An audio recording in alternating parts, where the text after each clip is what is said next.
Tick-tock, time to rock. Yeah. We just came through the door. Open up the laptop. What's up, everybody? How's everyone going? We just drove back from San Diego here to Phoenix to Vocab's, and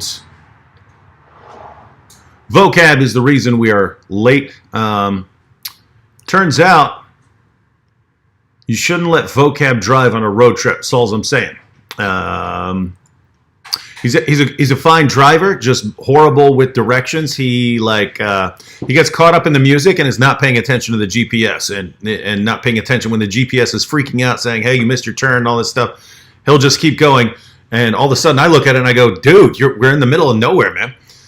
We actually ended up driving past Phoenix and then having to circle back around and come to Phoenix from the other side. So anyway, that's Vocab. But he's willing to play Muhammad, so you got to cut up some slack on horrible driving. All right. Hey, I see a lot of regulars in here. Good to see you guys. Let's see who we got in here. We got Gerard Perry. Yeah, Ham Sunshine. Love and Light. Renee. Nobody. Yeah, King of Kings. Susan Baker. Yep. CP Friends. That's Christian Prince Friends, I'm assuming. Nice. Not a verse. Gerard Perry. What's Mr. up, my man? 2P. Andrew Martin.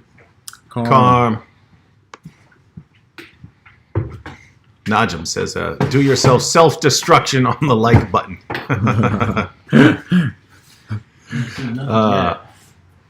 Aiden.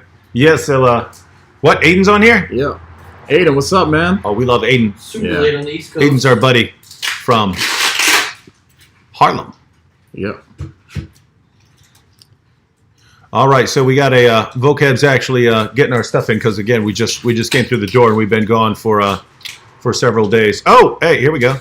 We got it's my penance. I'm missing a turn. At least he acknowledges that he missed. Now, it wasn't one turn, it was two. It's my penance for missing two turns. It was a long detour. Long detour. And for one of them, I was literally going, here.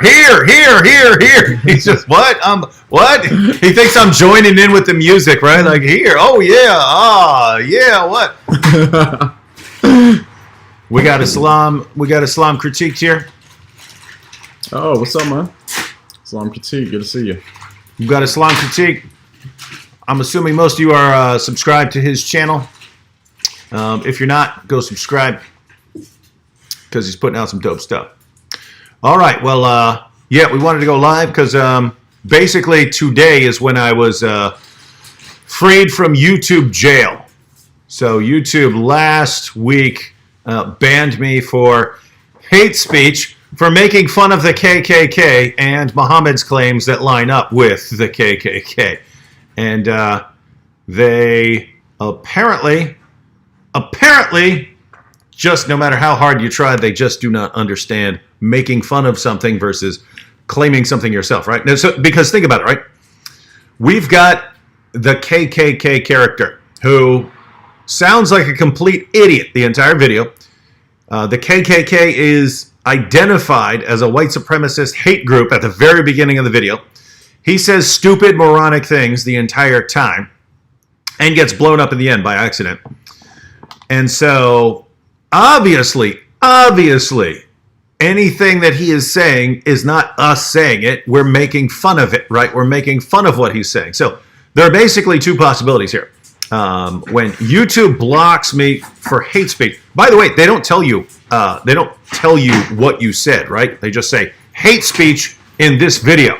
Sometimes it'll be hate speech in like a 3-hour video, right? And they'll just say hate speech. You're like, what in the world was it? They don't tell you. They don't give you any information. But for that, notice there are two possibilities. They're either they're saying that what the Klansmen said was hate speech, in which case, well, we're making fun of that. We're not promoting that. Or two, they're claiming that what Muhammad said is hate speech in the video, in which case, guess what? Muhammad said things that we took directly from the Muslim sources. So Take your pick, ladies and gentlemen, on what the hate speech, the bannable hate speech is in that video. But my goodness, they're either complete morons and don't allow you to make fun of the KKK, or they're calling Muhammad's claims hate speech. In which case, I would agree, but it would never occur to me to ban it. If you think about it, these guys are like the new, like the trust and safety teams of the various platforms, whether that's YouTube or Facebook or Twitter. These guys are the modern equivalent of book burners. Remember book burners back in the day? The Nazis would gather together all books that conflicted with Nazi ideology and put them in a big pile, and burn them, and they're all rallying around and burning these books because they disagree with the content. How is that actually different from, these platforms saying, we disagree with this content, we disagree with that content, oh, they said this, oh, they made fun of Muhammad, and saying we're banning this, we're banning people and content, no one should be allowed to say this. It seems like kind of the same idea that here's my ideology and you're saying something that conflicts with it, and I have to shut you down. I have to stop your content. And so I think the social media trust and safety teams are the modern book burners of our times. Anyway, that video is on BitChute, and I mentioned in a message I sent out today on YouTube with the little messaging system that the video is still up on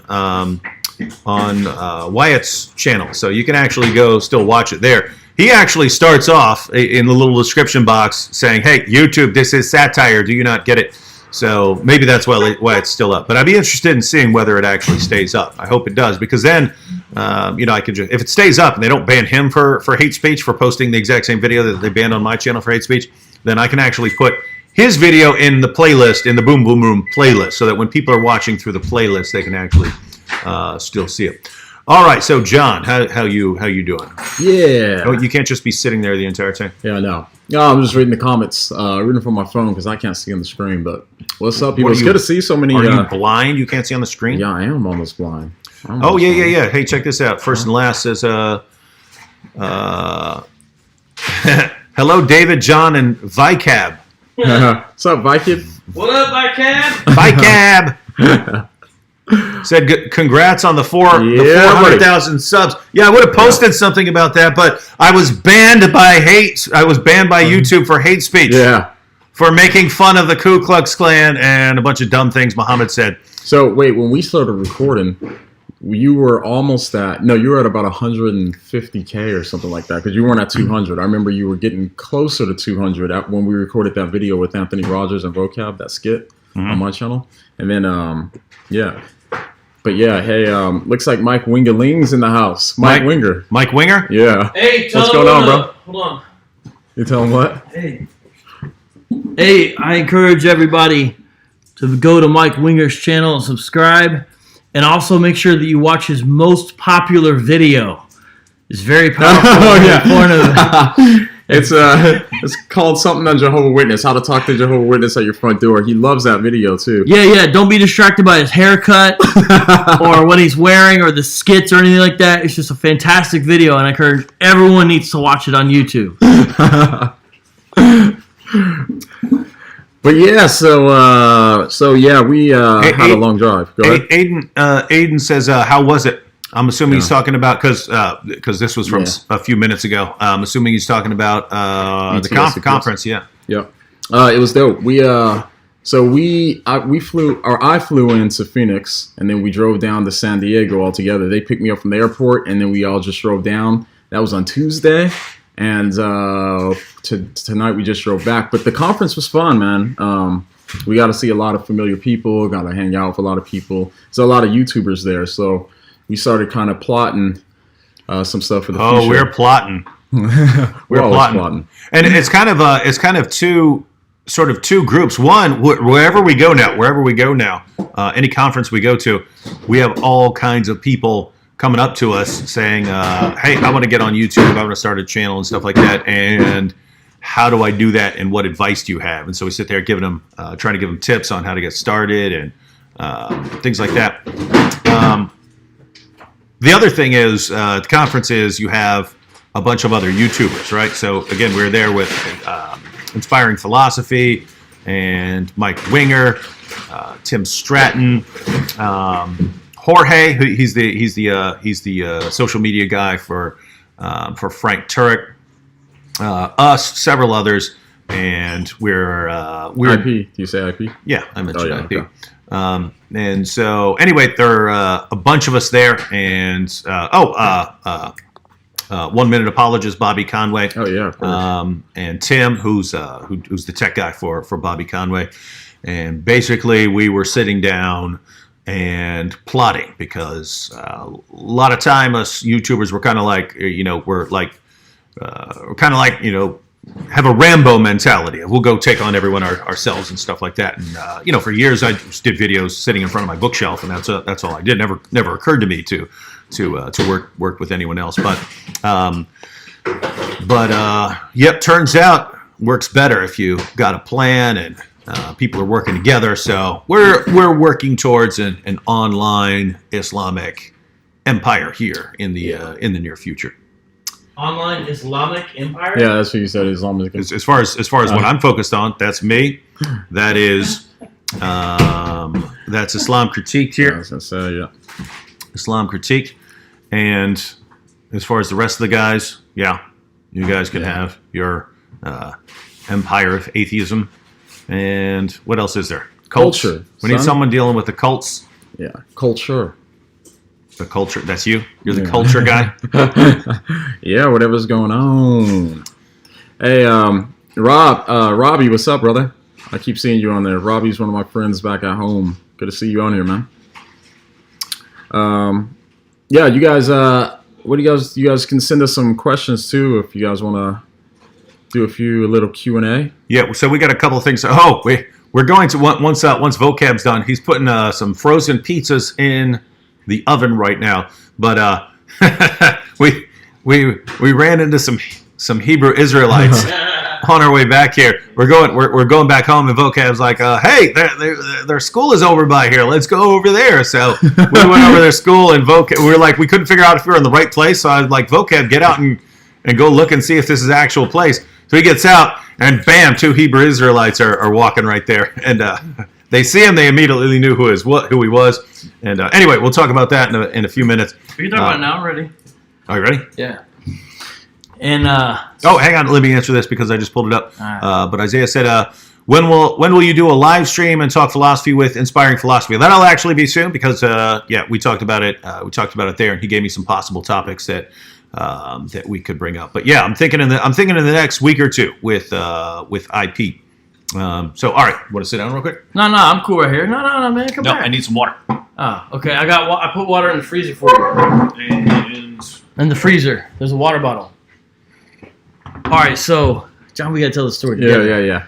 So I said, once they dropped me off by the Hebrew Israelite school, which is called Israel United in Christ, and what city was it? Was it El Cajon or was it La Mesa? La Mesa, which is basically San Diego, but technically it's La Mesa. So if you're in that area, you know what's up. So I was making sure the right address, we had it right. And so I saw it, and then I was coming back, and then 2 Hebrew Israelite guys in purple and gold walked by, but I thought they had already walked around the building. So then I went back to go in the van, but they had not walked around the building, so they turned around and they saw me. And I got in the van, but we knew it was over because immediately, what were they doing, John? Yeah. It's funny because they walk by. Okay, so let me try to describe this. So they walk by, and so Vocab was walking this way. They were walking this way, and then they cut a corner to go around the building. Looked like they're heading to a parking lot, and then they couldn't see Vocab, of course, because he was going this way. But then they stopped. And then I saw him smiling and talking to each other, you know what I mean? So they recognized him.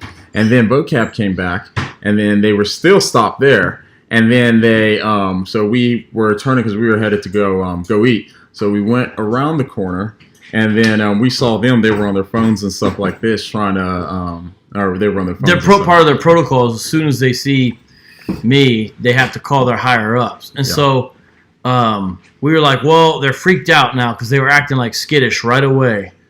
And so we were like, hey, let's go get some Chick-fil-A, and then we'll come back, and then maybe we can have like a little video we do in front of the school, because we weren't trying to bother them or anything like that. We just wanted to talk about this religion with some specific Bible verses, specifically Matthew chapter 7, and then we wanted to just have the school as a backdrop, basically. That's really all it was, because it has their logo and stuff. So we were like, okay, let's go back. So what was it, 30 minutes later? Yeah, so at least, figured, they'd be done if they were shook up or whatever. So we come back 30 minutes later, and two guys are walking on the street patrolling in and out. They're like patrolling, the outside, right? These two Hebrews are like guards, I guess. And right away they saw us. And we were like, man, so we already had out the camera, had out the Bible. And the idea was I was simply going to film and then ask David and John their perspective on Hebrew Israelites, because they basically experienced them producing some bad fruit, as it were. So the second they see us, I felt like they picked up their pace, but I know this, they ran inside the school. Not literally ran. They scurried, whatever you want to say, inside the school. They skedaddled. Right? They skedaddled, right? Yeah. And they scrammed. So they got into the school and shut the door, and I assume locked it, right? Yeah. There's like blinds, and the blinds were down and everything. Yeah, the blinds were down, everything. But Yeah, we could hear weird. the guy talking in the background, yelling, teaching, you know what I mean? Yeah. Probably, we're being persecuted right now, or, whatever he's saying. We didn't hear exactly what he's saying. So we do our little video, and then, it was kind of basic. Everything was done. Nothing happened. Wait, Tell them what we were saying, so that they'll understand yeah. how perfectly it tied in. So David was saying, my main view of the Hebrew Israelites is that they're cowards, specifically IUIC. The reason he was saying that is because last time we went out on the quarter, they wouldn't engage us. Actually, it's 2 times they wouldn't engage when David, John, and I were together. Once when we were doing Islamicize Me, and the other time when we were just filming them in the background. But specifically, they'll have your videos banned. Like if you post a video criticizing their teachings and so on, they'll falsely complain. They'll make false copyright claims to YouTube, even if all the content is yours and you're just talking the entire time. They'll file a fake copyright claim saying this guy took our material. Get your video taken down, which you'll eventually win. You'll get it. It'll get back up, and it might be 3 or 4 weeks later. So they'll do stuff like that. And I just regard that as like total like coward nonsense. Yeah, so both of David's videos that had Hebrew Israelites in them, both of them got taken down. Hey, Vixen, you're cursing in the live chat. Moderators, timeout. Vixen, come back with clean G language, please. What kind of language? Is it really bad? Because I just block people like that. I I don't time them out. I block them. A, B, C, D, E. What? That letter afterwards. Yeah, a moderator you can block dudes like that. Oh, okay, whichever we're gonna do. So there we are, and the video we're done, right? Oh, this was no, we weren't done yet. Because you were talking to me. I thought we were wrapping up. We're kind of wrapping up, right? We were wrapping up. And then what do we see, guys? Through this. So hold on. So behind us. Yeah, we're standing like where these bookshelves are the blinds, right? Are the blinds of the school. Yeah, because we're facing away from it. Vocab's recording us right in front of us. And then behind us is the blinds. The blinds of the window of the school. And all of a sudden we see... we see the blinds open and dude peeping through. We have to look at the footage because Vocab is not used to recording. So we're hoping that the camera catches that really well. But then we just all turn around and we're looking at this. We're looking at this. They're looking at us out the blinds. Them peeping through the blinds. And then so what happened? So I remember the hole getting bigger. It started small and then it got bigger. And because somebody stuck a phone underneath and was trying to videotape us or take pictures or something, it was so funny. It was weird. Weird. Can you imagine? They've got a school full of big dudes. Hebrew Israelites in there. Vocab and me, we're out there talking about these guys, and they're peeping through blinds at us. We were. I was like, we were ready to fall over laughing. Could you imagine a room full of us, right? Apologists who debate people and talk to people and stuff like all day, all the time, and a school full of training people like that, right? Mm-hmm. And then we're hiding out from like 2 or 3 people or something, like coming to like, you know, it's just ridiculous. The bigger part is when the little camera. Yeah, the little camera. You see the little camera picture. So what's funny is, so I handed David the camera because we weren't like on their property, so we couldn't really see in there that well. So I handed it to him because he's taller, so he can see over the banister better and kind of get a real good shot of the window. So I gave it to him, so he's like holding the camera, basically, hey, you guys are filming us, we're filming you, right? So I give it to David, and then shortly after that, but it's kind of long. Then the blinds closed, but they didn't shut all the way. So I saw these little fingers trying to get it just right. So it was just so we were all laughing. We were out on the sidewalk, just dying laughing. This was all funny to us. And David's like, "We just said they were cowards." It was the whole time. John's basically saying how nasty they are and the way they come at people. And I'm just talking about them being cowards. And then just this little... It was at the same time, too. This little peeping, they're playing bunch of little peeping Toms there. And so I had said before this all started, I said, I think if we do this, they might call the cops on us. And I can't remember who. One of them was like, no, they're not going to call the cops on us. I was like, these guys are known for calling the cops on people.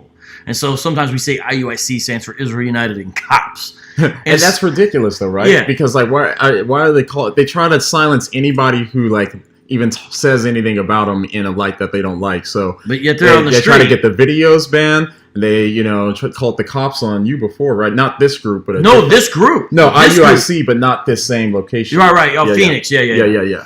And so I already have a video called IUIC calls the cops on me. Yeah. So we said that, and then so we're kind of winding down. It's all done, whatever. And we're laughing and all that. So we go back to the car. Right? This was not long. We were 2 blocks away. We walk back to the car. We get in the car, and the road that we're on, you couldn't turn left, so we had to drive back kind of in front of the school. We had to turn right and then go down, do a U-turn. And as soon as we pull out, so you're talking like maybe 4 minutes, 4 minutes after we're out in front of their school. Lights on, everything. 2 SUVs. Yeah. 2 SUV cop cars come, and I'm like, wait, did they call the cops on us? Now, because I thought maybe they're going past, but nope. They stopped right in front of the school and parked out in the street, right in front of the school, and then the other one in the parking lot. And we're like, bro, they called the cops on us. So I pulled out my phone because we didn't have time to get the camera out again, and got this little snippet of of that. And I had said the cops might come up to us, and so I had this whole elaborate thing of how I was going to show how we were doing a documentary on hate groups, which we're filming about this group, and I had this website pulled up on my phone and this whole elaborate thing because I said they probably might call the cops on us, which they did. Now, fortunately, we had already left at that time. Yeah, guys, he was gonna. If the cop said, "Hey, what are you doing here?" He's gonna say, "We're reporting on hate groups, and here the Southern Poverty Law Center, our friends." Have identified these guys as a hate group. So he's going to use the Southern Poverty Law Center to defend us being out there. So this is before they had called the cops. This is before we even got out. So that footage is going to be crazy. We're thinking of calling it the Hebrew Israelites play peekaboo. Because the little eyes coming out. And we want to play I always feel like somebody's watching me. Right? No, you should ask them. Every breath you take, every move you make, I'll be watching you. Did they call? They did call Esau. Oh, wait, and what else happened? Wait, you saw Esau? Yeah. Hey, what else happened though? Remember? So afterwards, you're on your phone on the videos. Remember when you're looking at the video? No. Yeah, he's talking about when you watch one of their videos. You're like, I wonder what they post on their site. And the first video he clicks on, in the first few seconds, the guy goes, "We can't be hiding. We can't be hiding." The word says. And I was like, "My goodness, man!" And he was they were recording this from inside the place. It's an earlier talk. It was a YouTube video, but it's same they're school. recording the exact right there same at that people. school saying we can't be hiding. And They're literally in there hiding. That's so funny. This, I think I have it on my phone. It wasn't playing. Well, it's on my phone. No, that's all right. Well, you upload it anyway. You can check that out. Vocab will have that footage up on his website. Yeah. We still have to take a look at it because it's a new camera. He's out here. Let me do this thing. Go ahead. Here, Sure. let me show you this one part. As it was written, Just so this one people could part. See that he was fulfilling the things that was written in the scriptures. He made sure people saw that thing. Go ahead. Fear not, daughter of Let me show you Zion. this. Let me show you this. And upon a coat, the foal of an ass. Look. So he did that thing. Why? To fulfill the scriptures, and he did it publicly so people could see it. You know what I'm saying? So we're not supposed to do this thing and hide, and not supposed to show everybody what's going on.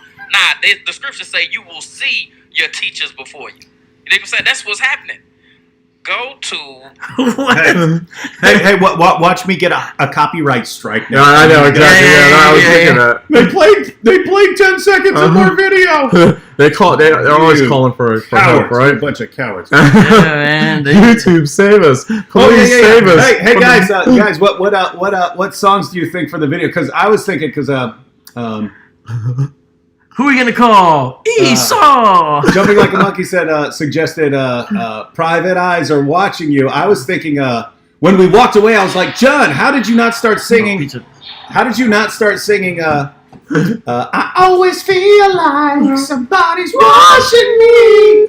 But yeah, That's funny. lost the opportunity. Yep. You saw Esau.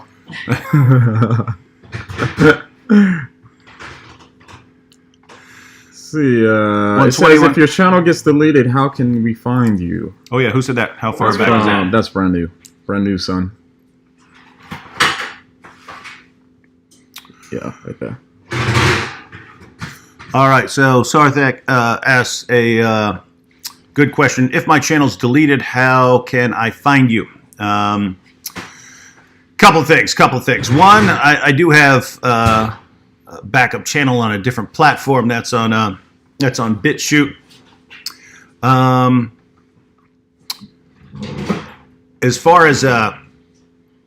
As far as communicating with people, because I realize since I'm not on Facebook anymore and not on Twitter, then when YouTube shuts me down, I kind of have no way of contacting people because that's normally how you would contact. You would normally contact people on another platform.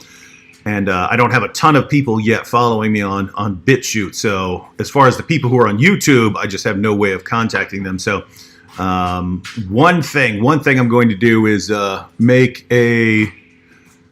I used to use websites, but since I focus more on YouTube, I just haven't focused a lot on websites. But I was talking to a guy at the conference there who does websites. And I said, hey, I want you to make me a cool website with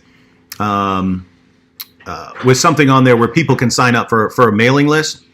And I'll basically, once that's set up and where it has something on there where you can put your email in so that I can contact you, then once that's up, then I'll post a video saying, hey guys, everyone who wants to be notified in case I get shut down or something like that, or something gets blocked or I'm suspended or something,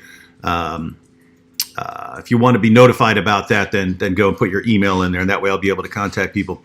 That same guy also does phone notifications. So I can tell people, hey, text this code, and if you text that code, then you've basically agreed to receive notifications. And that doesn't have to be about something bad happening. That could be like video notifications. Like you can pick which kind of notifications you want, right? Like, do you want to be notified every time I post a video on YouTube or something like that? So there's those things. And if my channel just ever got fully banned, I would probably Be homeless. Yeah, I would probably just start posting videos on other people's channels, right? So if I was making something dealing with atheism, I'd probably post it on John's channel. Making something on Islam, probably post it on the Apostate Prophets channel and stuff like that. And basically, keep making videos and just letting other people use them. So that's the idea. But I'm at the end of the day, I'm hoping I don't get banned by YouTube. It's just the things they block me for, right? I don't post any hate speech. I don't hate anyone. I don't hate Muslims. I think their ideology is stupid, and I think that you should be able to criticize and even make fun of stupid ideologies. YouTube allows you to do that with any ideology on the planet except one, right? If you're criticizing and making fun of one of the stupid teachings of one particular ideology, YouTube has a problem with it. The problem is they're just completely inconsistent, right? I mean, if they blocked all criticism of Muhammad, they would obviously just shut down my channel immediately. They're just completely inconsistent. The things they block for. I mean, earlier this year, the first video I had banned this year, the entire video was, I forget, like 3 minutes, and it was just me quoting Muhammad, telling his followers that a black man is going to come and destroy the Kaaba. I basically I basically pointed out, hey, this is kind of messed up. You're saying, hey, a black man is going to come and destroy our holiest site, right? That could cause people to get worried. So I basically said that video was taken down as hate speech, right? And so notice what's the hate speech? Or is it what Muhammad said? If so, I'm criticizing it. Or is it hate speech to criticize that? Is it hate speech to say, hey, it's messed up that Muhammad simply says, basically, watch out for a black guy who's going to come and destroy our holiest site. So anyway, that's a problem. YouTube is totally inconsistent, and so you just don't know what's going on. With all of that said, we're not going to be on here very long because we have a video to make. Since I'm allowed to post videos again, the video we're recording tonight is going to be Muhammad meets the YouTube Trust and Safety Team, and so it's going to be an episode of Muhammad's Boom Boom Room, where he's going to meet someone from YouTube's Trust and Safety Team to try and get to the bottom of this and their rules. So we'll see if YouTube lets it slide or if they block it. I don't know, because you never know, man. Yeah, you just don't know. It's they can basically call anything hate speech, and that's just the way it is. Yeah. All right, so we got some Vocab made us a bunch of pizza here. Yeah. Hey, people saying I'm an amazing Muhammad, so maybe they can subscribe to my channel since I'm always number 3. Oh yeah.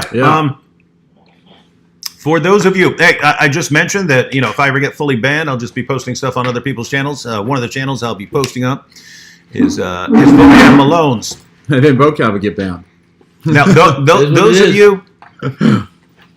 those of you, Sam F just asked, I'm guessing you came in late, Sam F, because we talked about this. Were you suspended for the KKK video? Yes, I was suspended for 1 week. I couldn't post. That's why I haven't posted in the last week. And today is when I was released from YouTube jail or prison or whatever, so I could post again. So I'm posting this today. After this, we are going to record another episode of the Boom Boom Room. Hopefully I'll have that up tomorrow night because I'm going to record it, and then I have a flight, and then your flight's at 7. It's like 8:40 or something. Oh, okay, that's early. Yeah. So Hey, someone said congrats on 400,000 subs. Oh yeah, no, yeah. Several people have been saying that. Yeah. My bad. Yeah. So thanks everyone for the congrats, and I'm hoping we go to 500,000.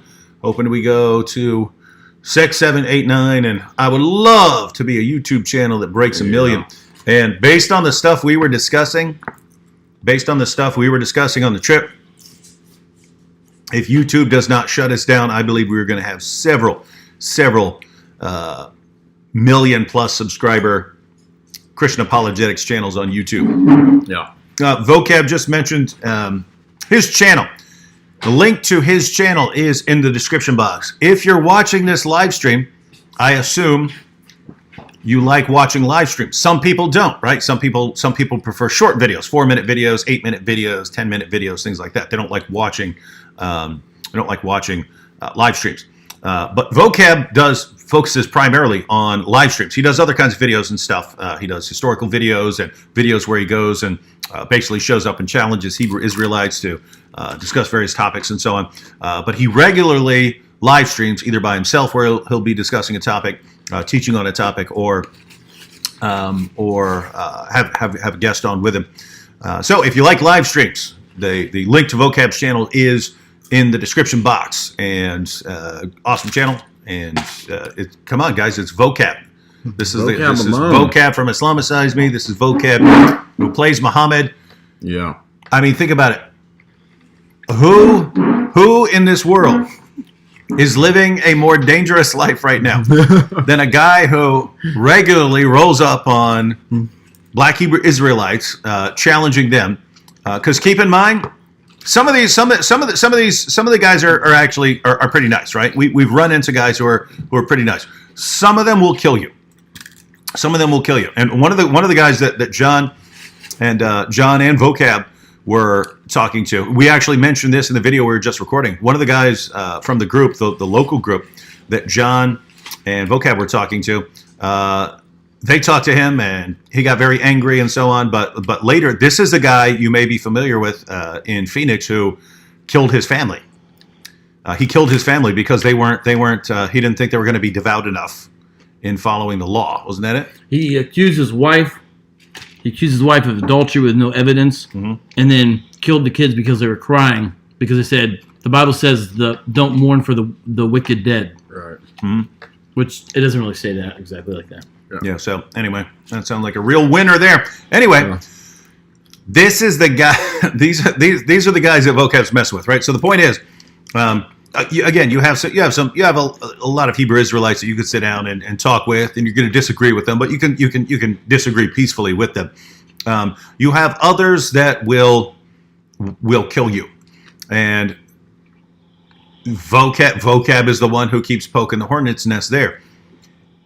As if that weren't enough, he is the only guy who portrays Muhammad in any sort of regular fashion that I'm aware of on the planet and in history. Right? This is the one. This is the one guy who regularly portrays Muhammad. And so, if you really wanted to mess with two groups, he picked two good ones there. And by the way, I mean, when we made Islamicize Me, some of you know, that was actually based on a true story, loosely based on a true story, inspired by a true story. The true story that it was inspired by was that Vocab was friends with a guy who converted to Islam and then died trying to kill Robert Spencer and Pamela Geller at a cartoon contest. So if you've watched Islamicize Me, that's the basic plot line. Now we change the details. We make these, we point out all the silly teachings of Muhammad as we go through there. But so anyway, the point is, notice that guy was in Phoenix. That guy who knew Vocab went out in a blaze of glory trying to kill Robert Spencer and Pamela Geller. He got killed. So anyway, the point is, that was a guy who would kill you for making fun of Muhammad. And what do? Well, we spend quite a bit of time making fun of Muhammad, not just for the sake of making fun of him. We if you notice, all our criticisms are content based. When we're making fun of you, it's because of something one of your teachings is just stupid, and so we are happy to make fun of that. Anyway, point is, my goodness, if you want an interesting fellow to have a live stream with, here's this guy. Hey, Doc Funny's in the house. He says the halal heroes back together again. Yeah, and if you don't, who are the halal heroes? Islamicize Me. Yeah, that was we named ourselves the halal heroes. A couple other super chats too. Shout out to Peter Millick for the super chat. By the way, if you're looking, the guy's name is Elton Simpson. Elton Simpson is the guy, and actually you can see a clip online of CNN interviewing me about it. And then the Hebrew Israelites' name is Austin Smith. Patar says, did Simon of Cyrene help Jesus carry his cross, or did he carry it for him? It's some combination. They would have placed the cross on Jesus. And by the way, when it says cross, we think of cross as an entire cross. What you would have carried is the cross beam. The cross beam.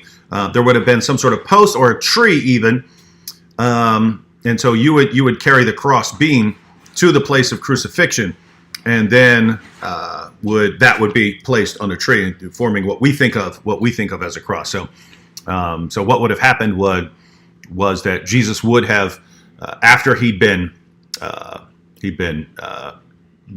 brutally tortured, would have had the crossbeam placed on his shoulders.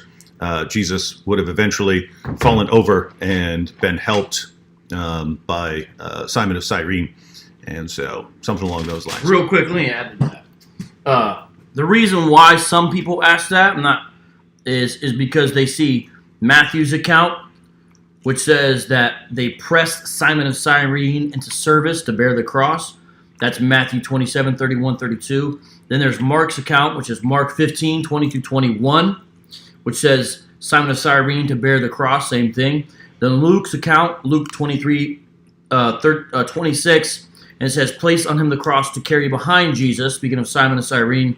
So those are the synoptic gospels, and you have Matthew, Mark, and Luke together. Now, everybody, regardless of which they think gospel was written first, everyone who studies the field recognizes that John's gospel was last out of the four gospels as far as the date of composition.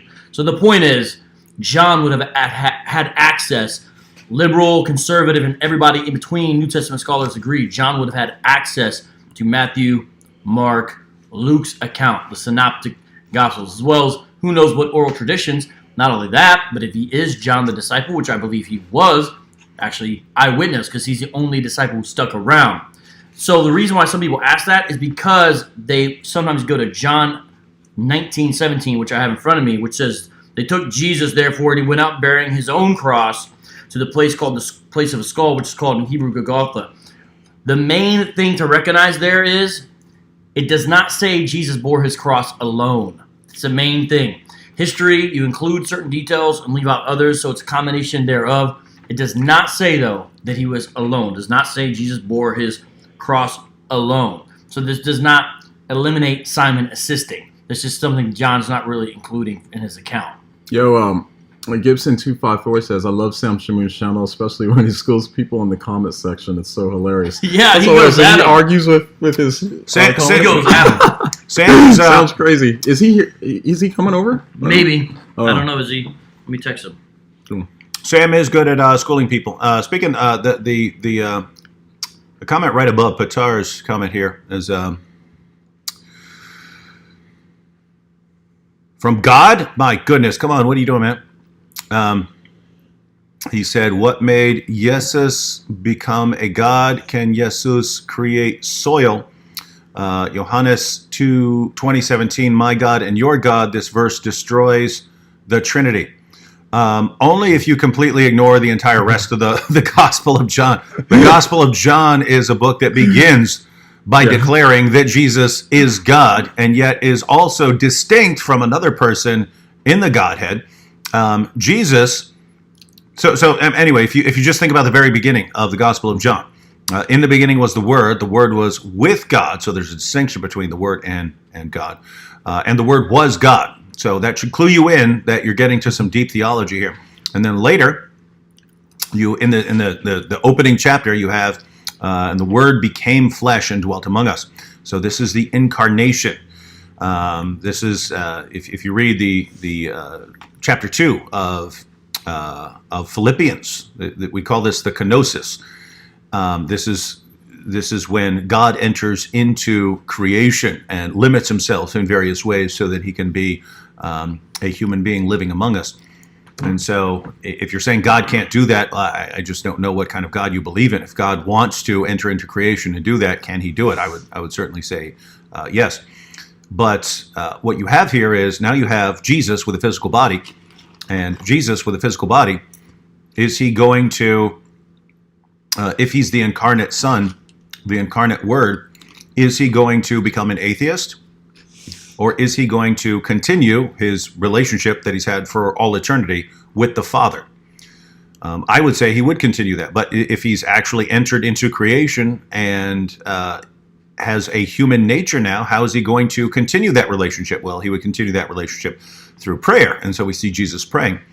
If Jesus has become a human being with a human nature, And as we read in the Old Testament, God is the God of all flesh. Then does Jesus, with a human nature, have a God who would be the Father? Yes. So you notice, if you have a doctrine like the doctrine of the Trinity and the Incarnation, you can go to any passage and ignore everything else and then use that one passage to refute some aspect of it. That's not what we do as Christians. We look at all of Scripture. We look at all of Scripture. You got something you want to add here? Well, just that in the Quran, 5... Wait, do we even know that this guy is a Muslim? No. Oh, it said, no, yeah, right there. It says Allah. It says Allah, the one and only. Yeah, it seemed like he was. But in Quran 5:110, you have an account that seems to be taken actually from earlier accounts that were basically legends running around the Arabian Peninsula, where you have Jesus supposedly creating out of clay birds, and then they come alive. So the interesting thing why I bring that up is because he says, can Jesus create soil? Well, it's interesting that in the Quran itself, you have Jesus creating birds out of the soil. So I don't know what the significance of that specific question is, because I would ask you, according to your understanding, can Jesus create birds? Yeah, what's easier, to create soil or to create life? Because according to the Quran, Jesus created life. He created living birds. Which out of clay. The Quran says only Allah has the power to do. Now, I know the Muslim answer is that Allah gave Jesus leave, which means permission and power. It's kind of like the way it goes. But you have Jesus doing things that other guys, other prophets never did. For example, Muhammad never created life.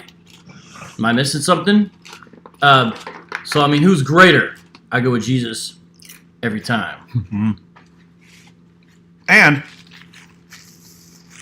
we'll have much more on this in the near future because, we really want to go into a lot of detail on some of the problems with Islamic theology. One other funny thing about him bringing up John is right in that section of John towards the end. Yeah, right there. Is Thomas. I think that's who identifies Jesus as my Lord and my God. And the Greek construction is especially explicit. He says in Greek, literally, the Lord of me and the God of me. That's literally what it says. Yeah. And so you have Thomas saying, my Lord and my God in the English translation. That's the way it's usually translated out, which is fine. Jesus doesn't condemn or correct him, and in fact, he commends his faith, but says those after who have not seen will have they'll even basically have greater reward because their faith is greater. You saw, that's why you believe. So it's not some curse word or swear word. He's directly talking to Jesus Christ. It says, "My Lord and my God." Mm-hmm. So that's a good passage. I encourage people to use that. Yep, and so, but notice the methodology here. You've got a book that begins by identifying Jesus as God. You've got a book that ends by identifying Jesus as God. Jesus repeatedly identifies himself as God, and yet Jesus repeatedly distinguishes himself from the Father. If you are taking the words of Jesus seriously, what should you do? You should say, okay, Jesus is God, but the Father's also God, and the Holy Spirit's God, and yet the Bible consistently maintains that there's only one God. I wonder what we do here. Oh, we need something like the doctrine of the Trinity, but somehow this refutes the Trinity. Anyway, interesting. That verse, by the way, is John 20:28, if you're looking for when he says, my Lord and my God. Notice, same exact chapter that he quoted to show that Jesus is not God. And on this channel, you'll find the Trinity in the Old Testament. There's a series on that on this channel as well, too. So check that out. People are mentioning Vocab. What's up, Vocab? Spitfire here says, is there a David Wood archive lurking somewhere on BitChute or something? I always have a plan to, but it basically takes lots of time to re-upload. I've got, over 1,000 videos, I think, and, to kind of find those on whatever drive I have them on and to upload them and to, put a thumbnail in, stuff like that. Takes a lot of time. I try to do it over time. I need to pick up the pace because I do need an archive. With that said, we've said before, everyone is welcome. Everyone is welcome to post my videos on your own channels, right? So in other words, you can make your own channel, and you could call it channel David Wood Archive or something like that, and you could just back up as many videos as you want, or you could just post them to your own channel. Not stingy with my content. If I post a video, it is there. It is available for everyone. Do with it as you will. So if anyone wants to work on that, it's more power to you. One last thing is I needed to show everyone the pizza cutter is a lightsaber pizza cutter, and watch this.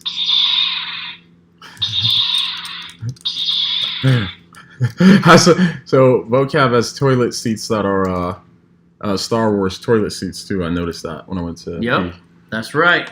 I do it all for the kids, man. Do it all for the kids. Yeah. Shout out to Love and Light. And what about the G.I. Joes? All for the kids. All for the kids, man. Yeah, no matter what the age. Love and Light, what's up? Good to see you here. Mm-hmm.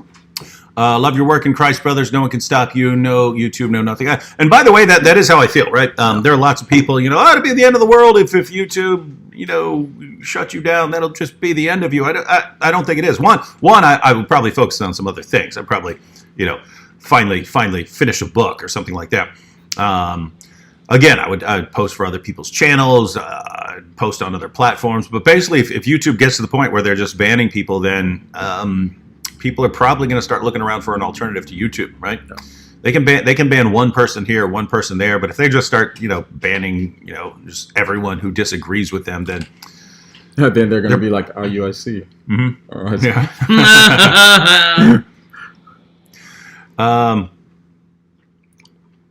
The melodist here says, when is the Darth Vader? When is Darth Vader? That's my boy, Robbie. When is Darth Vader coming to the Boom Boom Room? Yeah, we were going to release it when they were releasing the last, the final trailer. It looks dope. It was dope. Yeah, it's dope. But then I was like, gosh, the movie's about to come out. Why not release it like the day of the movie or the day before the movie? So, if I'm not banned by YouTube, then the day that the new Star Wars movie comes out, or maybe the day before, that's when we'll be posting that.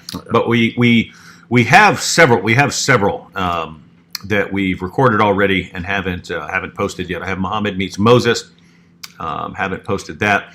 Muhammad Meets R. Kelly. Muhammad Meets Michael Jackson. We recorded Muhammad Meets Sigmund Freud with the apostate prophet as Sigmund Freud, because he actually grew up in Germany, and so he has this awesome German accent. And those are all funny. Moses. I said Moses already. My bad. Pay attention. Socrates Part 3 too. I already posted Socrates Part 3. Oh, okay. I don't know. Pay attention. Sorry, I wasn't paying attention, just like when I was driving today. Yeah, Vocab. I told him you get into the music and then you just miss everything. Hey, Darth Vader says, "Have I been summoned?" That's awesome. Yes. Yeah, that was pretty cool.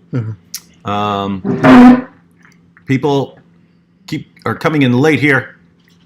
Yeah, we discussed this earlier on, so you can go back and watch that. But yes, the KKK video is available on BitChute. But if you look at my comments, the messages that I sent out on YouTube, I sent out a message earlier that it's also on YouTube on Wyatt's channel, so you can check that out there. But yeah, if you go to one of my videos and find a link to my BitChute account, and you go on there, and yeah, the video's there. There are over 500 people on, and it is late. Nice. Are any of you going to church tomorrow? I'm just kidding. Nice. Bunch of heathens. So we literally just got back from San Diego, guys. Is there anything else we want to talk about from San Diego? We only talked about the Hebrew Israelites and linking up with YouTubers. We bought books. We ate good food. You seriously going to tell these people about buying books? Yeah. That's what you want to talk about? That's the kind of stuff I do on my channel, bro. I give them book reviews, book recommends, and we even have a Street Apologist book club, and they like it. Anthony left with like 1 million books. Yeah, how did he pay for all those? Anybody know? I'm getting soft in my old age, so I gave him a little book budget. He makes videos for my channel, so these conferences are the best place of the year to buy books because the publishers show up. They kind of cut out the middleman. The publishers show up themselves, and it's usually like 50% off books. And so if you want a bunch of scholarly books, it's way cheaper to get them at the conferences and stuff. So anyway, Anthony makes cool videos for my channel. And so yeah, I gave him a little book budget to go. Shout out Get to some Mr. bucks. Phil Fox. He is a fantastic supporter. And shout out to Liza J. Man, the way she gets those clips together is just dope. So keep up the good work. Nice. Oh, and hey, there's Carmen from LA. What's up, little Carm? How you doing? Good to see you. Carm. What's up, Carm? I know there's some other folks. And also shout out to Rox B and Nate for spreading the word about this show. And Noosa. Noonsa, I think is how you say it. Another patron. Nice. Good to see you. Who's patron? Nooksa. I can't Is let it me a see her super comment. chat? No. She doesn't like you that much. But yo, everyone watching this, please subscribe to my channel because I'm trying to clear 20K before the end of the year. And Oh, yeah. 16, that's 4,000 more, bro. That's a lot. I don't know. I don't. It's a little far away. What's You that? can do it. 20K before the end of the year. Who, you? Yeah, but we're at 16, so that's kind of a long shot. What do you think, Wood? What's a long shot right now? It's not impossible though. Well, at your current rates of growth, Right. You'll hit 20K in you'd 3 years. have to post something else that's pretty dope. But I mean, really, I mean, it can kind of happen anytime, right? Like you post a video, whatever we're gonna call it. By the way, what should we call that? Because we were talking about what to call the video with the Oh yeah. with IUIC earlier. Yeah, if you do were we here call to it, you know, Hebrew Israelites playing peekaboo with Vocab Malone. Could go that route, or we could go Or, Hebrew Israelites call cops on David Wood and Vocab Yeah. Malone and Jon McCray and stuff like that. I think call that's cops on the David way. Wood and What Do You Meme? Yeah. But speaking of that, we got some great video at the Evangelical Theological Society annual meeting of us doing shenanigans. And so freestyling in the parking garage, telling stories, these fools riding scooters. David Yeah. Wood says he's going to edit a video together of our San Diego apologetics trip, right? So you tell them the scooter Yeah. story? Oh yeah, we can. Should we finish it? Because Awesome. I posted part of it. Let's finish it. Go Okay. ahead. All right, so downtown in San Diego, there's these little scooters everywhere, and they're some of them are run by Lyft, right? So me and Anthony Rogers we were talking and hanging out, and Wood and Vocab were going to get some food, and the walk was kind of far. It's probably like about a 15-minute walk or something like that, right? So they were walking down to go get food. Me and Anthony Rogers see these scooters with Lyft, and so I was like, okay, cool. So we open the app, put on the app or whatever like that, blah, blah. Drive by. Actually, this is when we were leaving. We drive by, and I was looking at Wood. Me and Anthony were on our scooters. We were passing by Wood and Vocab and all that, and I was like, see you later, losers. We're all just like laughing at them because we're all driving by all fast, right? So we get all the way down there. And then... Yeah, so they blow it. He blows by us. Hey, losers and stuff. And we're walking back to the hotel, and it kind of does suck, right? We got to walk all the way back to the hotel. These guys fly by us on scooters. Right. Smell Anyway, you later. We keep walking and walking and walking and walking and walking. All of a sudden, we get to the intersection. These guys are stuck at the intersection, right? They haven't been able to cross for the traffic. So we actually kind of walk past them. We're like, all right, guys. And so we walk there and stuff. Anyway, then they blow by us again. Ha ha, losers. They fly by us. So we finally walk all the way back to the hotel, and we see Anthony and John outside the hotel. And what was the problem? So we parked the scooters, and then so we opened They're our all apps. on their phones, like Yeah, looking at. I'm like, why are you playing your phone? And they're holding on the scooter with one hand and the phone's on the other. we're trying to hit end ride. You know, it's kind of like you hit the end ride, and then you just park it, and then you're done. Because that's how it was on the way there. And then when we got to the hotel, we're like it wouldn't let us hit end ride. It was gray. And so like then Wood and Vocab and then we're like laughing like, hey, cool scooters or whatever. And then they walk in, right? And then me and Anthony are out there for like longer. We're like, what is going on? I was like, maybe we're in like a no park zone or something. Maybe you can't park it here. I was like, let's go down there. Didn't an old lady tell you or something? Yeah, no, a lady said we can't drive on the streets. Oh, yeah. oh, I mean, you okay. can't drive on the sidewalk. Said you have to drive on the street. But anyways, yeah. So then we go down, and it still won't shut off. We go down further, still won't shut off. We finally end up like super far, and then it let us exit out. And then we ended up walking further to get all the way back, further than it was for us to even just if we just walked. It was awful. So we were loving this. Yeah. We're in there at the conference. We're like, where are they? What the world's going on here? That's super awesome. Patar here says, sorry for spamming, but 2 more questions. One, is the Holy Grail ever actually mentioned in the Bible? Two, do we go straight to heaven or hell when we die, or do we lie dormant in our graves until the second coming? What you do have mentioned in the Bible is the cup at the Last Supper, which that's supposedly what the Holy Grail is. As far as this great thing with powers and so on, or something from Indiana Jones and the Last Crusade, things like that. Let me just read that real quick. Matthew chapter 26, and the section goes 17 to 25, and in most Bibles it say the Passover. Key verse, it says this. Okay, right there. Sorry. So, wait, where did the part go? Okay, there it is. My bad. I said the wrong part. It's 26 through 30. And it says this: after drinking the cup and giving thanks, he gave it to them, saying, "Drink from it, all of you, for this is my blood, the blood of the covenant that is poured out for many for the forgiveness of sins." So there's a cup. He drinks from it, and then he passes it to them. And he's saying, this is the blood of the covenant, and the covenant is for the forgiveness of sins. So he's saying you symbolically will be unified with me, which means unified with my death, which means your sins will be forgiven. But it doesn't say anything in any place about a holy grail. It just says a cup. No one would have preserved it. Somebody washed it afterwards, and they reused it later. Now, there was one something that was cool about Indiana Jones and the Last Crusade. If you saw that, it's that they're on a quest for the Holy Grail, right? They want the Holy Grail because it can supposedly grant you immortality, and so they're on the quest for this Grail, and they have to go through all these things, and they get through them all, and you have to pick. You get there, and there's all these different cups and chalices and so on, and you have to pick which one it is. And the one guy, he drinks from this beautiful, ornate thing, cup with all these jewels and so on it. And he goes, "It's more beautiful than I ever imagined." And he drinks from it and drops dead. And the knight who's there says he chose poorly. And then Indiana Jones is there, and he looks around for like just the raggediest cup, and he goes, "That looks like a carpenter's cup, right? Something that a carpenter would drink out of." And so he didn't go for something fancy. So that was cool because he chose wisely, and so that's why he lives forever. Oh, you forgot the second one. Oh, second one. Actually, on this day.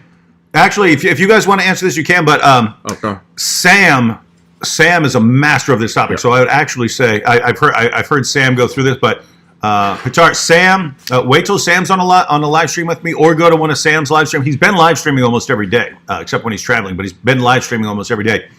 Ask him that because he actually breaks it down with like the Greek words that are used with Hades and Gehenna and the stages that they refer to and so on. And he will do a massively better job than I will. So you guys want to leave that to Sam? Yeah, leave it to Sam. He might be on the way. I don't know. If he comes over here, we'll do that. But if not, then come back on a live stream when I'm with Sam, or just go to one of his live streams. He'll probably mouth off and insult you, but he doesn't mean a lot by it. He mouths off and insults all of us, and you just got to give him a good crack every once in a while, and then he gets going. And then you put him in his place, and then he calms down a bit. All right, so probably look at a couple more comments here, and I'm just trying to shout out to all the I'm trying to shout out all the super chats because cool. Sometimes I say absolutely nothing, and I hear that's rude of me. Yeah, very much. That's bad too. It was rude for David Wood. You can't find it. Oh, that's a quick one to answer. Andrew says, any plan for Thomas Jefferson in the Boom Boom Room? And I think we will have Thomas Jefferson. He's not someone we want to get to immediately, but if our plan is to go all the way up through like 100 episodes, right? Like 100 episodes of the Boom Boom Room. We're planning to do seasons of 25, right? Seasons of 25. So once we finish 25, then we'll probably take a break for a few months, and probably take a break for a few months, and then when we're not doing that, we'll probably do something else. Like we've we've come up with plans for things like Muhammad plays video games and stuff, like Muhammad plays Minecraft and stuff like that. So we thought of stuff like that. But so yeah, somewhere probably in the 50 to 75 range we'll get to Thomas Jefferson. And the reason there is because I know everyone's going to flip out and say, it wasn't Thomas Jefferson, it was his nephew who had sex with her. I think it was actually Thomas Jefferson. But the idea is if Thomas Jefferson had sex with his slave, and everyone flips out about it. They got something in common. Yeah, so put it this way. Either Thomas Jefferson did, in which case he's got a parallel with Muhammad, although Muhammad's going to turn out to be much, much worse. Or Thomas Jefferson didn't do it, and it was like his nephew or something like that, in which case, or brother or something like that, in which case Muhammad is just way, way, way worse. But they also have all kinds of other issues that they can discuss about, one thing that's different, how to have a good country and things like that. So you're gonna do Muhammad playing games? You should have him play Scrabble. We're thinking of Minecraft, but whoa, before we go on here, if we had Muhammad play Scrabble, this could simultaneously be something for atheists, right? Because what are the odds that a man who can't read is going to put together a coherent word, even a word? He can just spend hours there trying to put together a word before he gets to anything by chance. Hey, because the classic question is, hey, if 1,000 monkeys were typing at random, how long would it take them to type out something like Romeo and Juliet or something like that? So we could change the example. If Muhammad, if a literate Muhammad were playing Scrabble, how long would it take him to write out something? That would be funny. Now, what were you tossing in? Okay, I just had to say that. So I wanted to say that so that there's a record of it. I wasn't saying much. I was just saying Jefferson did have a Quran. We know that. I did a whole video on it because that came up in your Muhammad hijab debate. Wait, which one? The Muhammad hijab brought up the fact that Thomas Jefferson owned a Quran. Oh, yeah. No, he didn't say. No, he didn't say owned a Quran. He used them for criticism against the Trinity. And so I did a response video where I talked about what Jefferson had to say about the Quran in Islam, which was not good. That's what I meant to say. He brought up Jefferson, though, in your debate with criticism against the Trinity. And so I made a video about Thomas Jefferson's Quran, basically. Yeah, because as everyone knows, world-renowned theologian and Bible scholar Thomas Jefferson is the final say. Right. Who, by the way, was a deist. No, I mean, we have a comment for him. I don't know if you included this, but where he said that Islam, I think he said Islam stifles free thought or something like that. That's in the video. Yeah. Hey, just real quick, that's his view. So notice, hey, if Thomas Jefferson's your man, then yeah, check out what he said about Islam. Real quick, where can I find the band KKK video from Petrus? Petrus said, where can he find the band KKK video? Hey, can someone go over to BitChute? Wait, I don't know if people can post links here, can't they? Yeah. Yeah, could one of the mods go over to Wyatt's channel if you have the link and post the link to that video, and that way because you can watch it on BitChute, so you can go to my recent videos where I talk in front of my bookshelf. Those are usually the videos where I post links to my other channel, like my BitChute account and stuff like that. You can go over there, but if someone wants to post a link to Wyatt's channel, that's cool because then he gets some views on his channel. And by the way, anyone who wants it, you're free to download it and repost it, and then you have it on your own channel. And then get banned. No, actually, I don't know if that's a good idea, right? What? Because they said if people aren't generating money, they're starting to delete these smaller channels. So if they post those video, might have the code on it. Might not be a good idea. I don't know. I mean, again, Wyatt hasn't been taken down. He posts, hey, this is satire. He posted it in the line. Okay. And I mean, really, it's not hate speech, right? I mean, it's some moron. It's some moron who bans this, and so good. Yeah, it's up to you. You've got your own channel, so you can decide what to do. Good luck. Stickman here says, should have sent this long ago. Very much enjoy your work. Use it all the time. That's awesome. And you know what's really cool? We've got way more stuff coming out. Oh yeah. That's right. Our generation Our generation is the first generation that's had open access to all these sources. And we barely scratched the surface on exposing some of the issues in the Muslim sources and how these can be used to refute Muslim claims about Islam, and also be used to undermine Muslim objections to Christianity. And YouTube, how long have people been doing YouTube? Like 10 years, right? We're going to end up with a lot of people doing YouTube, going through the sources. And so it's not just going to be 1 or 2 or 3 people doing this. You're going to end up with tons of people doing it, and then they can kind of divide up the work. And I would just like to see lots of people working. I'd like to see a Christian apologetics network where people are responding to everything, right? You have the people who are dealing with, atheist arguments, and people who are dealing with arguments of this group or that group, people who are dealing with the arguments of Islam. But if you get enough people, you can kind of respond to anything. I mean, kind of respond to everything, you know what I mean? They're going to be like, okay, Zakir Naik's new video is out. Who's going to respond to the ridiculous points made by Zakir Naik? I think one of the things I'm going to do in the very near future, we were talking about this on the trip, but because I was talking to someone who, a young guy. Oh yeah, he's one of the guys we were talking to about who wants to start doing YouTube videos. But he was talking about it was in a live stream where someone brought up John chapter 5 verse 30, where Jesus can do nothing of himself, and they got this from Zakir. Zakir Naik is the one who really popularized this, that Jesus saying he can do nothing of himself.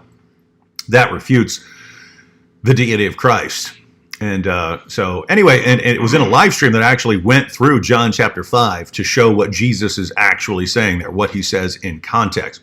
And what he actually says in context, if you read it, he clearly claims to be God, but that whole passage starts off with people thinking, when he claims to be the Son of God, that he's claiming to be a separate deity from the Father. And so he claims to be God, claims to be God, claims to be God, claims to be God, claims to be God, is pointing out that the Son of God is also God, because the Son is his position in the Trinity. And by the time you get to John chapter 5, verse 30, what he is saying is, as some separate God, as some separate thing by himself, he can do nothing, right? He's pointing out that he is one with the Father, which he also says in the Gospel of John. So people like Zakir Naik, which we already saw earlier in there with taking the claim where Jesus says, my God and your God, right? Ignore everything else Jesus says. If you actually respect Jesus, you would want to take into account everything he says and accurately represent what he said. If you don't really respect Jesus and you're just trying to destroy his message, then you pick out some little thing, completely distort the meaning of it, and then use that to attack the true teachings of Jesus. Well, people like Zakir Naik, that's what they do. And so Zakir Naik goes to John chapter 5 verse 30 in a chapter that is absolutely filled with with teachings about the deity of Christ, and is absolutely, you cannot understand the passage apart from the doctrine of the Trinity. Zakir Naik takes one little part of a verse, completely distorts the meaning, and then uses this to claim that to refute the deity of Christ. Anyway, I was saying to this young guy I was talking to, I was like, because I'd gone through the entire passage in a live stream. I was saying, I do need to make a video out of that. But what I was thinking is, I'm going to make a video series, how Zakir Naik reads the Bible, right?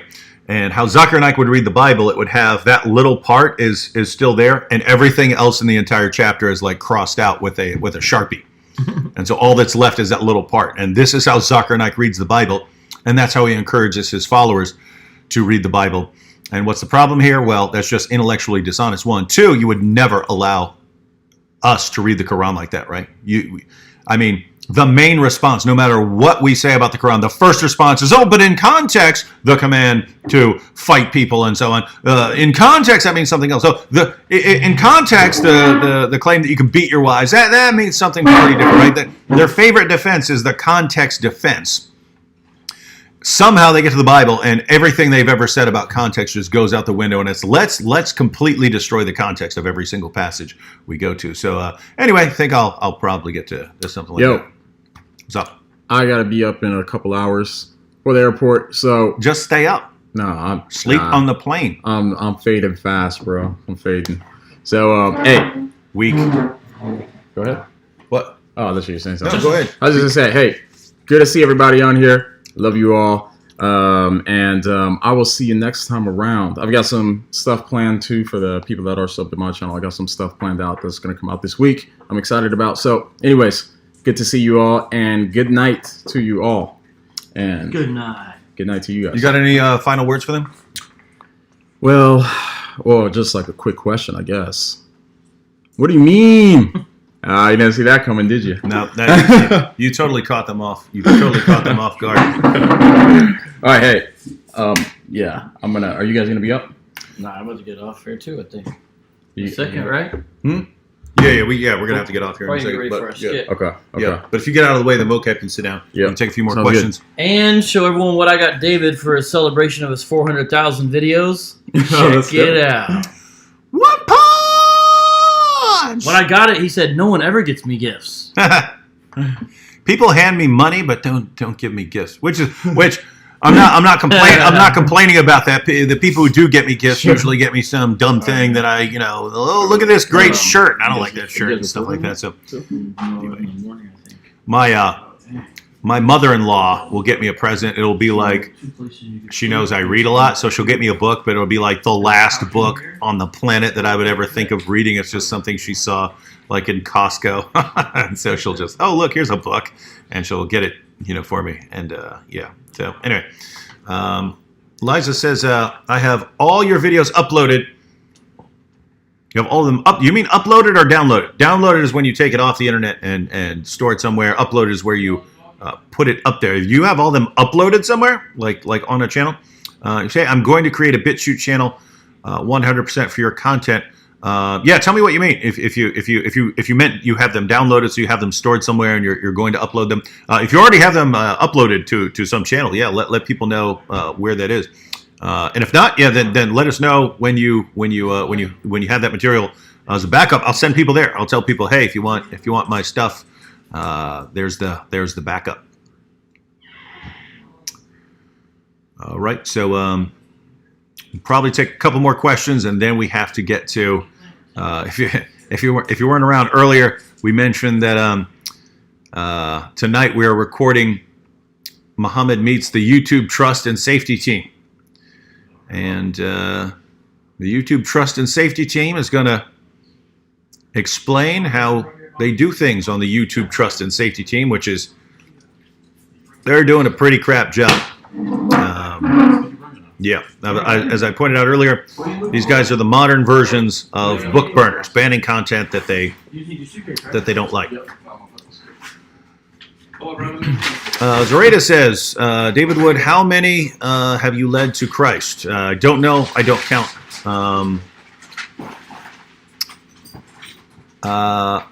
For a while, when I was on Facebook, I started sort of scrolling through all of the comments on YouTube. I didn't read them all. I would kind of skim them to look for comments from people who were leaving Islam.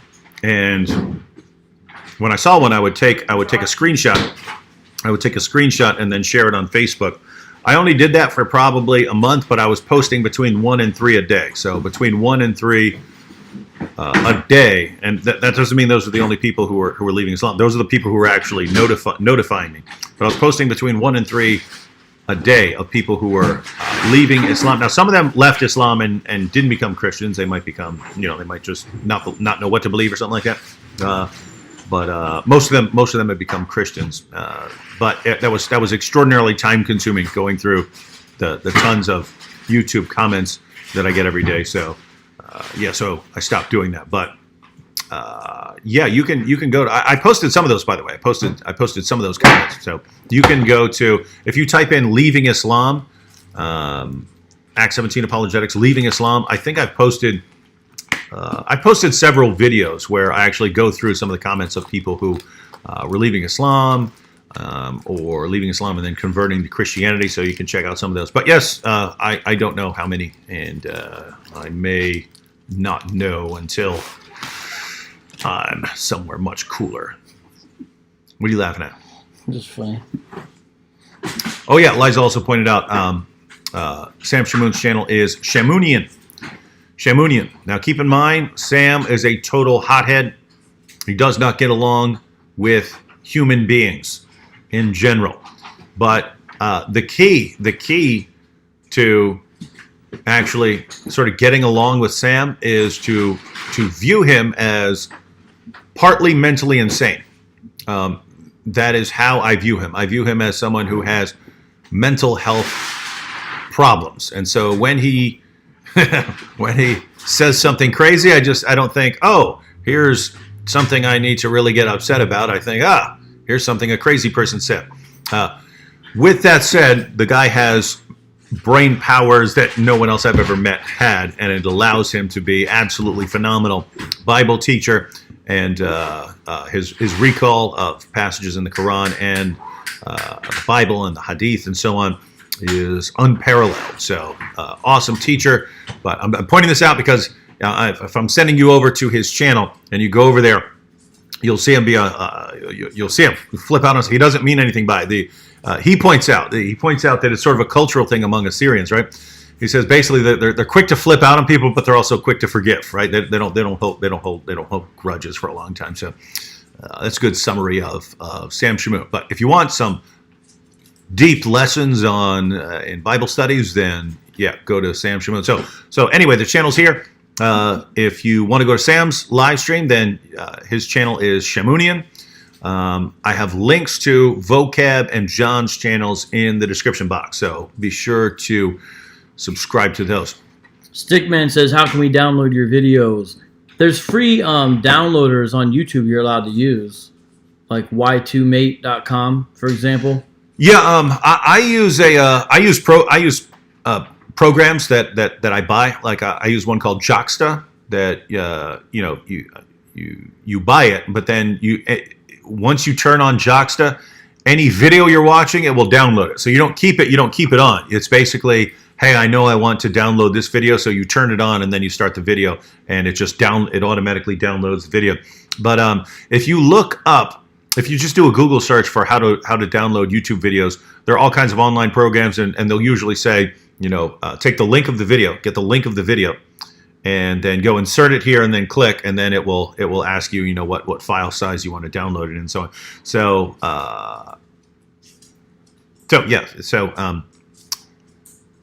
you can download that way. But yeah, you just do a little bit of background. What you don't want to do is go to like a bad site, right? Because there are sites, there are malicious websites out there that will say, hey, here's a YouTube downloader, and it's actually, they're trying to put something on your computer or something like that. So just, look for something you can maybe find some reviews for or get a recommendation for, and that's a good way to go. So yeah, so anyway, Jon's channel, Vocab's channel, links to those are in the description box, and then Sam's channel, check it out at your own risk.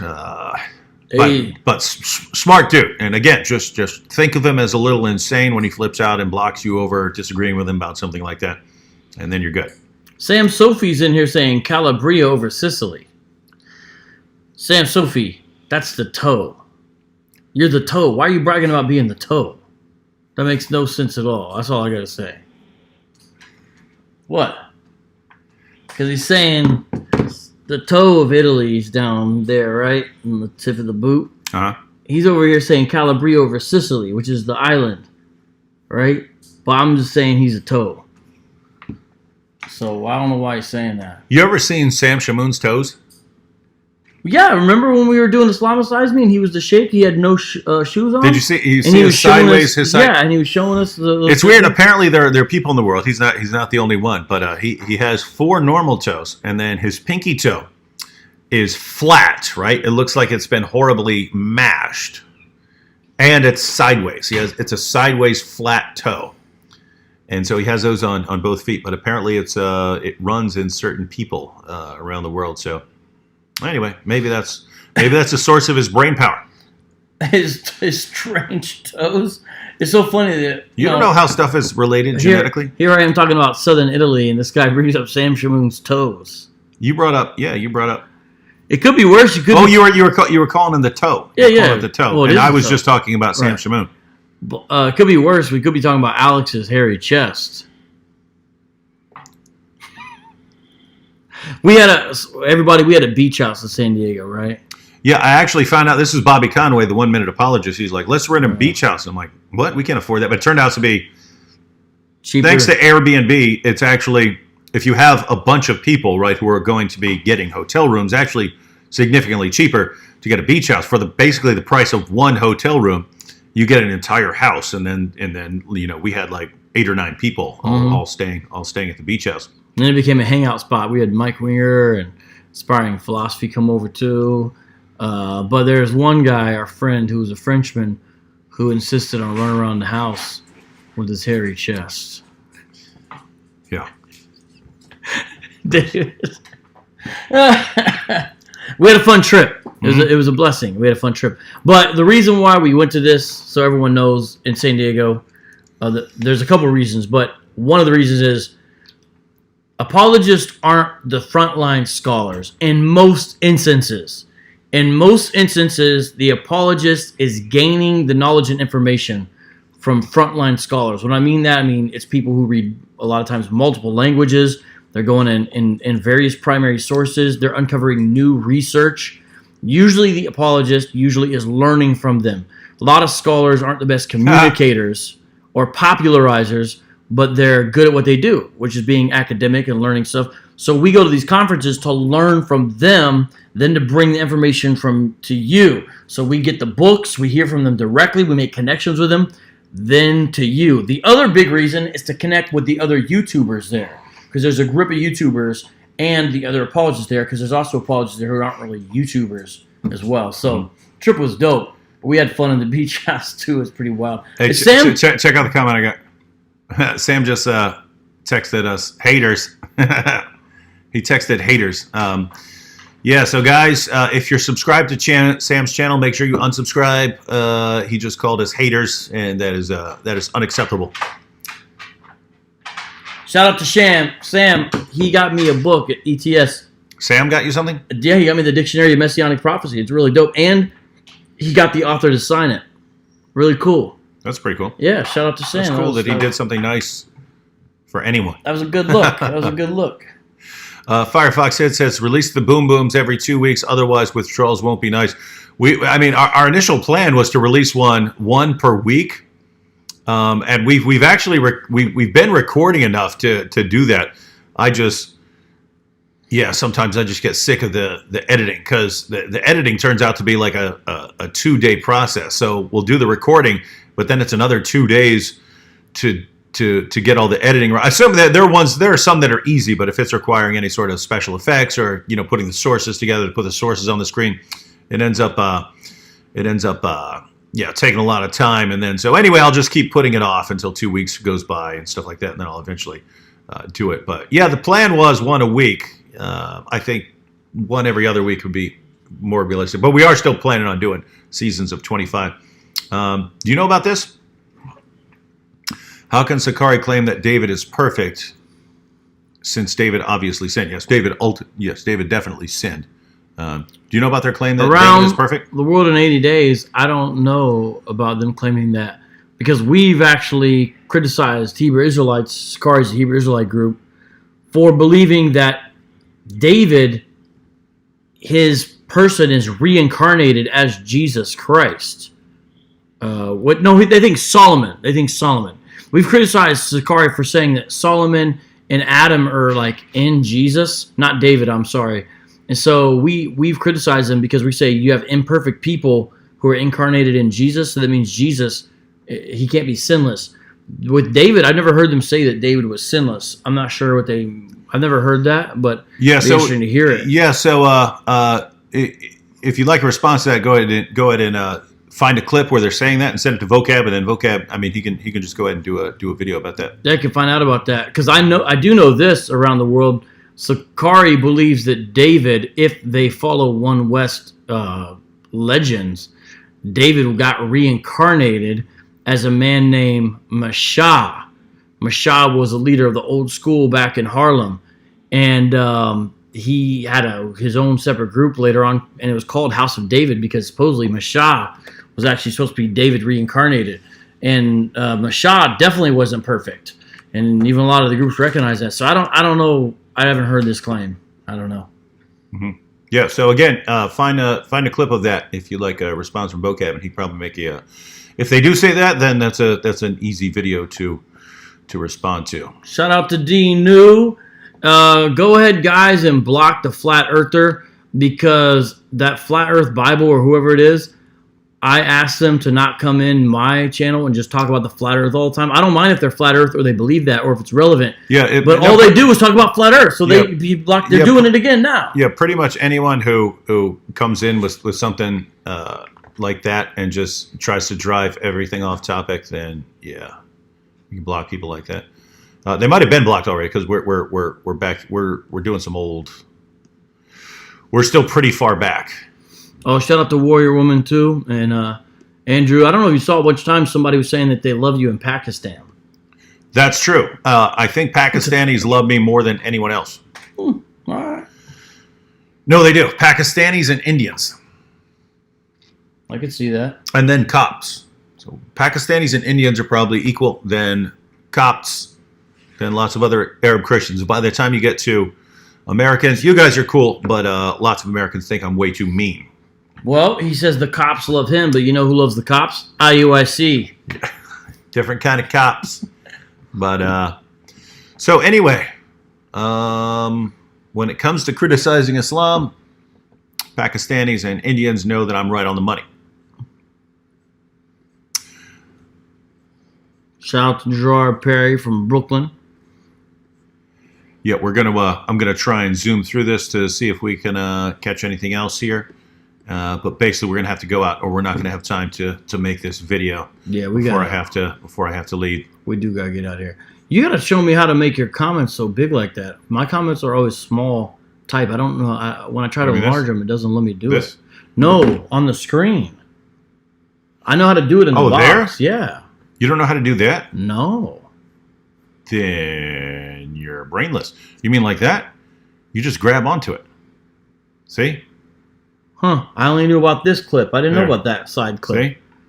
So well, that's very good to know. All right. Well, that helped out Vocab there. So now he learned a little bit about how to use the program. Thanks. All right. So let me just let's tell everyone what we got coming up. So yeah, here in the next day or two, I'll be posting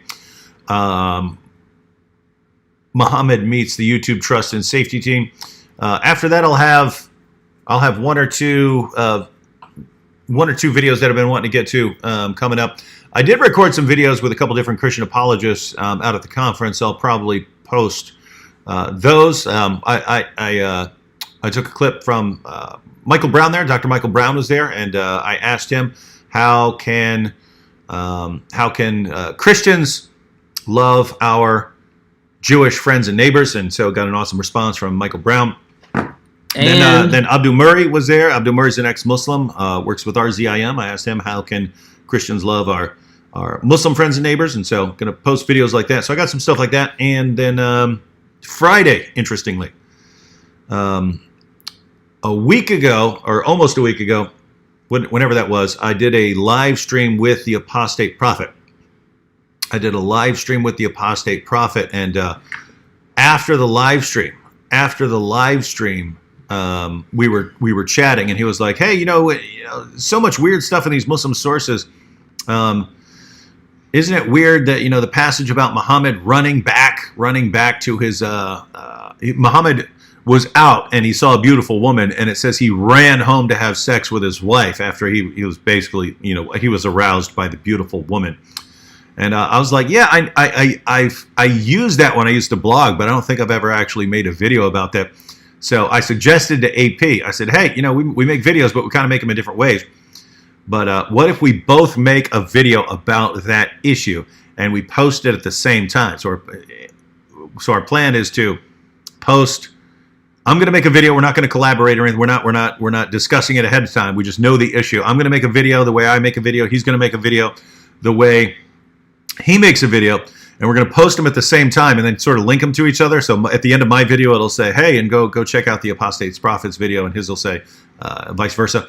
And then later the day in the evening, we'll go live together and then just discuss the issue. So we're going to try that. It's kind of a new thing, but should be fun and interesting. So that'll round things out. That'll round things out for this week. What do you got coming up?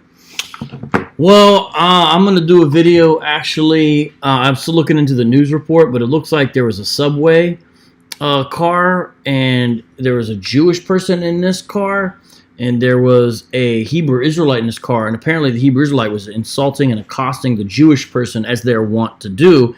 And guess who came to the Jewish person's defense? A Muslim. And I think I'm going to do a video on about this. That's one thing. As well as I'm going to do a video discussing our San Diego trip. I like to do reviews of that and share people, stuff like that, and give them a little inside gossip and not literally gossip people. You know, so those are two things. And I got to sit down with Sakari that I'm still pushing out that I did in Philly, plus this video we got in San Diego with IUIC. Plus, we asked Michael Brown a question about Hebrew Israelism in regards to a text that they misuse in Jeremiah. And there's something else, but I can't remember off the top of my head. So, yeah. All right, so that's the stuff we got coming up. And I'm just going to scroll through to the end here. Make sure if you see anything you want me to stop on real quick. But other than that, I don't know. Oh, Judah the Lion, that's my favorite Hebrew Israelite. He's totally cool. We actually got some cool Hebrew Israelites who join and now he's coming over to yours. So I got you one live check guy. And shout out to D New from Canada, by the way. So yeah, Judah Lion, he's a cool Hebrew Israelite guy. By the way, please go ahead and subscribe to my channel. I'm trying to get 20,000 before the end of the year. 20. How are you going to get 20,000? You want 20,000? Make better content. I have an idea, but I'm not sure if it's going to work. But I'm gonna try to do it in December. We'll see if it works. Your new idea? Yeah, my idea basically is, you know, all the stuff we've done together besides Islamicize Me, and besides the Boo Boom Rooms. Yeah. I want to take all that stuff and it'd be like Christmas gifts to Muslims to put it all on the channel at once in December. Yeah, that'd be cool. And maybe that'll help. All right, I think there's the last comment, but Dan's a man. Says, dumb question, you probably covered this in the past. How come you don't bring up Dan Gibson's work on early history of Islam in regards to Petra and Mecca? Seems pretty legit. Jay Smith covers it. Because I've never really studied it. So anyways, for those of you who are wondering what this is about, it's the claim. The claim is that all of the early mosques that we can find archaeologically, mosques are supposed to point towards Mecca, because Muslims are supposed to pray facing Mecca.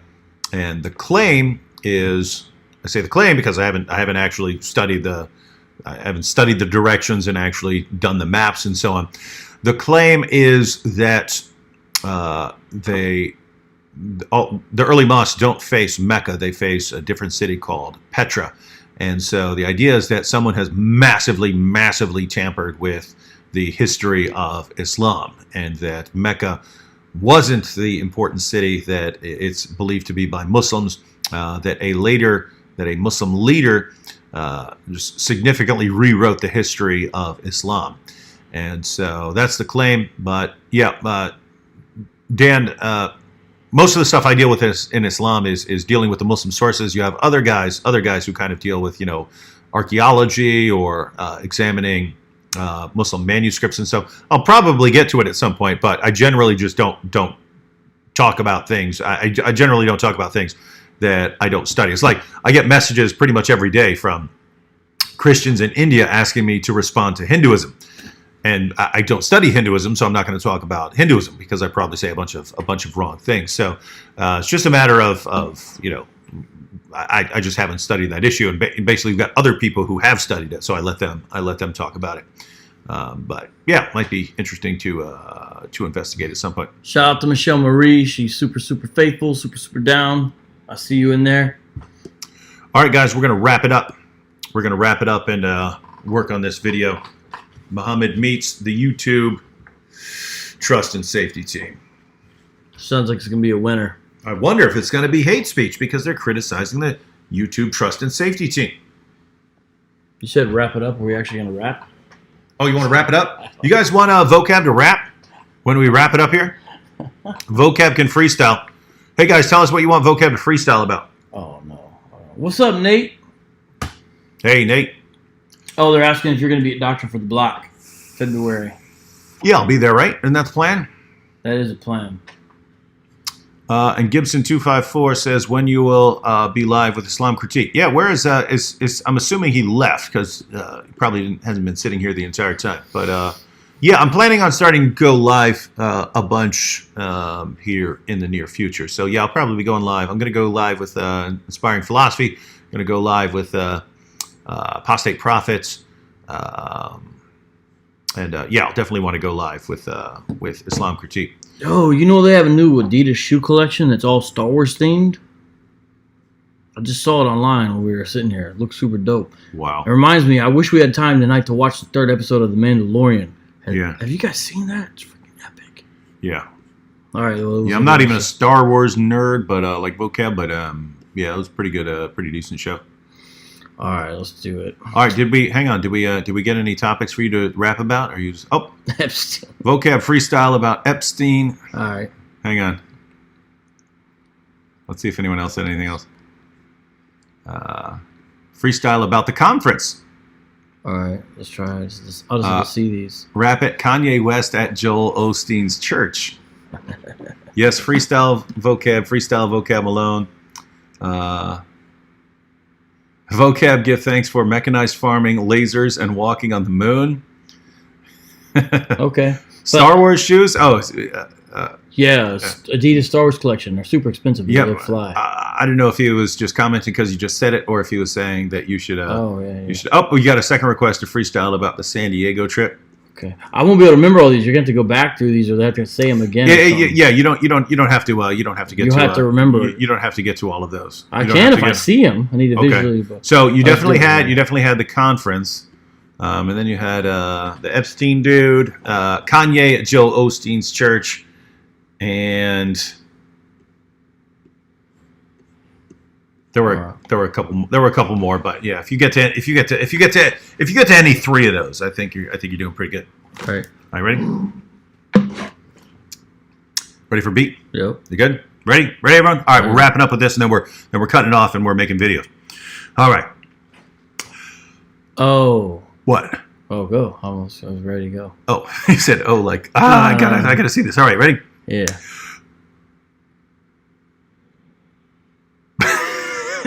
All right, here we go. I'm trying to start right when you go. Check it.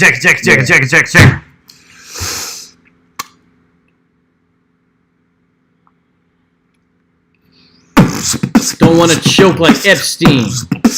Yeah. Gotta go. Don't want to choke. I don't want to choke on the mic like Epstein. I make that green like Joel Osteen. People out now. What happened to Epstein? They killed him, man. They took out his spleen. That was mean. I've seen gross. I mean, it was a nasty, grimy scene. It was grisly.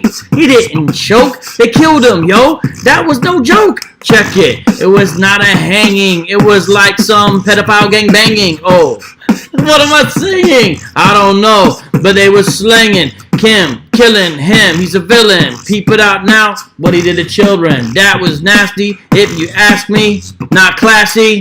Peep it out now, pasty. Next topic, I rap it. I switch the optic. I speak about the San Diego traffic. Yes, our trip was mad legit. Everybody knows evangelical scholarship is why we went, so now I got to spit about this, know what I mean? Oh, wait, back to Epstein and Osteen and Kanye West. We left Phoenix and we traveled west. Went to San Diego, connected with other cats like a Lego. No halo, cause we're not perfect. People out now, scholar servant, like Wallace. Can't call it. Other dudes they pulled out his wallet. Paid for my food and plus your moons and some other cats walking on the moon. Thank God for that, plus farm equipment. Here we go now, I got to rip it. Yes, we're gonna spit a sentence. We went to this cosmic conference, evangelical society. People out now, sobriety. Don't be trying the freestyle session late at night. You got a question, rip it. Hey yo, this the lesson. Peace out now. We got to be recording this next video. It's aimed at you, YouTube, yo. People out. It's in the winter. We're coming after the YouTube censors. Oh yeah, subscribe to Vocab's channel. Hey, how do I cut this off?